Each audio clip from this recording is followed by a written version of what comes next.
Playstyles are quite an important attribute in Chapter 3 Season 1. But what is it that makes them so important? What's the best way to determine them? And once you determine your playstyle, what is the best way to fit it to the Chapter 3 meta? All of these questions are some that I'm going to be answering in today's video later on. Obviously, be sure to use code SONATA if you guys want to support me. Let's hop into this video.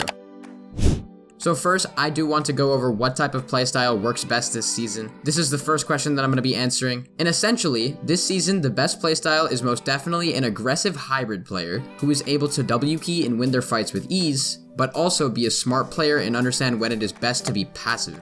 There's a bunch of professional players who have this exact type of playstyle. Examples of some of them might be Miro, Bugha, Clix.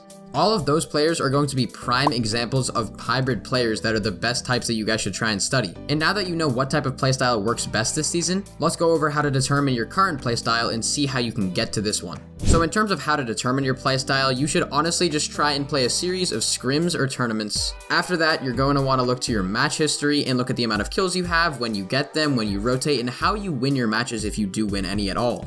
After studying these 3 attributes of your game, you can continue watching the rest of this video to figure out how to apply them and find out which type of playstyle that you have. So the 3 types of playstyles are listed as follows. The first playstyle is going to be known as the W keyer or the aggressive player. These players are very aggressive and they are known for having good mechanics, good aim, and having fantastic map awareness. W keyers are most likely going to be players that you find in cash cups who are going to be W keying, dropping the high elimination games in order to get the majority of their points. So if you guys had a high concentration number of eliminations spread out throughout the entire game, you're most likely going to be a very good W keyer, and that's going to be your innate playstyle.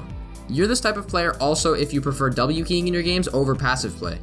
A lot of the times there is some stigma around W keyers not having the smartest brain, but that's not necessarily true. However, for the purpose of this video, I do want to assume that the W keyer has a stronger fighting ability than they do a mental ability. For example, they may not have the best mentality, they may not be the best at IGLing or leading a team, and if you fall under any of those categories, you're definitely a W keyer. In order to improve and get used to the hybrid playstyle that I went over before, you need to elevate your status as a W keyer. I'd recommend that you study highly advanced fighting techniques from pro players like Day if you're on controller, Noah Riley and Reason, some of the best fighters in the world on EU. But on top of studying your fighting, you also need to improve your game sense and leading ability in order to become more well-rounded. What this is going to do in return is give you the ability to lead a team if you need to, and also lead yourself through solo games in case you have to play passive. No Fortnite player in the entire world can win every single fight they take.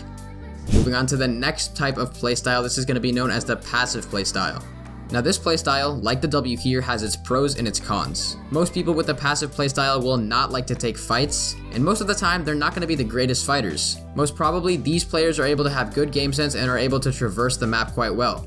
If this is the case, then you're definitely going to be falling under the passive player playstyle.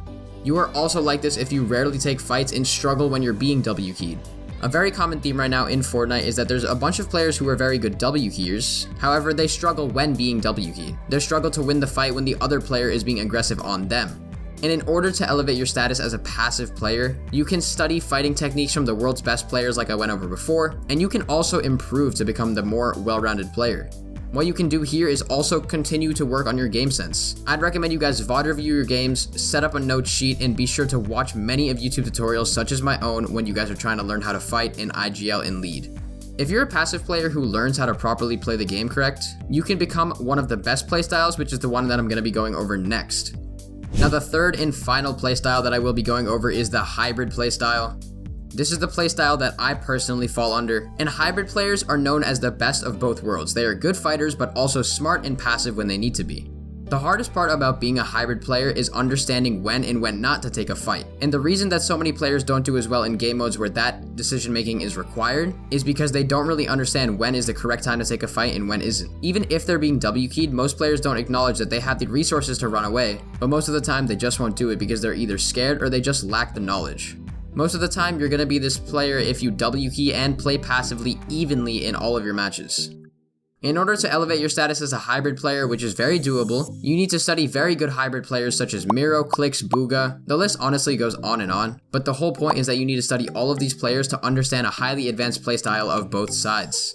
What this will do after you're studying these players, it'll give you ideas on what to expand on as a well-rounded player. So for example, if you're lacking in the fighting department, you'll learn that you need to get better at fighting. And overall, hybrid fraggers are the best types of players to be right now, especially in Chapter 3 Season 1. simply because the meta right now is geared a little bit more towards W keying. The point format, the weapon meta, and the overall map is just geared towards that, and that's why you should try to become a hybrid. But the final thing that you guys need to understand in this video is the best way to structure your schedule around what playstyle you have, and I'm going to be running through that right now. And starting off with that, if you are a W keyer, the first thing that you should acknowledge is that you have to be warmed up as you're playing. Once you warm up, and after you're done warming up, you need to hop into the game and understand what types of game modes are best for your specific gameplay. Most of the times, W keyers are really good fighters and they don't really need to be playing arena. I'd recommend that if you're a W keyer, you try to play as many scrims as possible and get as good and comfortable as you can be in endgame. What this will do is improve your status all throughout the game, and it'll make you a lot better. Another really underrated thing for W keyers is to improve your early game fighting. If you can work on your early game fighting, it's going to make sure that you survive through that period of the match, and then you're able to get into the later parts of the game. Now, understanding how to train as a passive player is a bit more easy. What you're going to have to do is understand that you need to just practice more fighting. So just play a lot of arena. I'd recommend that you guys set yourself a ratio. For example, for every 1 scrim game, you guys should set yourself 5 arena games. If you're able to do that, you're going to get better at fighting really quickly. The ratio will outweigh itself, and then eventually you can even it out once you're equal in both departments. And the second best way to improve as a passive player is to study your opponent's fighting techniques. If you can stay ahead of the meta in terms of fighting, literally nobody can stop you in any game mode anywhere. And now the third and the hardest one to actually set up a training routine for is the hybrid player. You guys just need to play an even amount of everything. Play an even amount of creative, scrims, arena. Honestly, whatever works for you is the best. Hybrid players are most of the time confident in what they think is best for them. So for example, if you think that playing arena is the best for you, you should just do that. If you think playing creative is the best for you, you should also just do that. And of course, if you think that scrims are the best for you, please do that as well. But if you listen to all of these tips that I went over in the video and find out what type of playstyle you have and try to adapt to the correct one, you're definitely going to improve this season. A lot of people try to overcomplicate Fortnite, make it seem like it's a game that's very, very difficult. But in reality, it's really not that hard of a game. You guys just need to put in the time, the effort, and the dedication to master all of the different mechanics and all of the different understandings of the game, and you're eventually going to be a very good player. Anyways guys, that is the video on exactly what type of playstyle you might have and what is the best in Chapter 3 Season 1. If you guys did enjoy this video, please consider dropping a like and subscribing to the channel down below. I'm really excited to continue this channel on throughout the rest of the year. Also, if you guys are curious, in one of my past videos, I did go over a Discord server that was known as the Grinders Discord server. And sadly, this server has shut down. I don't know why, but the owner has decided that they're going to be closing it. And a lot of people have been talking in my comments and my DMs about why this server is no longer active. I just wanted to let you guys know the server's pretty much down. And, you know, it is really sad, but it is what it is. There's not much we can do about it. I've got some big things coming, so you guys just wait. But that's about it for this video, guys. Be sure to like and subscribe to the channel, and I will see you all in the next video. Bye, guys.